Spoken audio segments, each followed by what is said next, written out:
வணக்கம் friends, welcome to wow கலாட்டா. ஆடி 18 அதாவது ஆடி பெருக்கு அன்னைக்கு நம்ம வந்து என்னென்ன செய்யணும் உங்களுக்கே தெரியும். நீர் ஓடுறது இடத்துல போயிட்டு நாங்கள் வந்து பூஜை பண்ணலாம். பெரியவர்களுக்கு முன்னோர்களுக்கு நாங்கள் வந்து பூஜை பண்ணலாம். ஸோ அது முடியாது, நம்ம சிட்டியில் இருக்கிறவங்களுக்கு வந்து அதெல்லாம் முடியாது அப்படின்னா அட்லீஸ்ட் ஒரு டம்ளர்லேயோ இல்லை ஒரு கிணத்துல தண்ணி வச்சுட்டு நாங்கள் வந்து பூஜை பண்ணலாம். சேமிக்கலாம். நம்ம வந்து தண்ணி சேமிக்கிறதுக்காகட்டும், இல்லை ஏதோ ஒரு பொருள் சேமிக்கிறதுக்கு நாங்கள் வந்து ஒரு உகந்த நாளாக நாங்கள் வந்து இந்த நாளை கருதலாம்.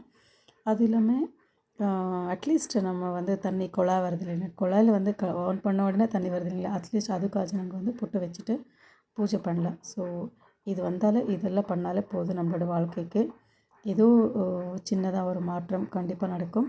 ஸோ நான் நம்புகிறேன், நீங்களும் நம்புவீங்க அப்படின்னு நினச்சிங்கன்னா இந்த வீடியோவை பார்த்த உடனே பகிருங்க. ஜஸ்ட் ஷேர் பண்ணுங்கள், லைக் பண்ணுங்கள், கமெண்ட் பண்ணுங்கள், சப்ஸ்கிரைப் பண்ணி பாருங்கள். ஸோ உங்கள் ராஜேஸ்வரி உங்களுக்காக வாவ் கலாட்டா சார்பில் நன்றி, வணக்கம்.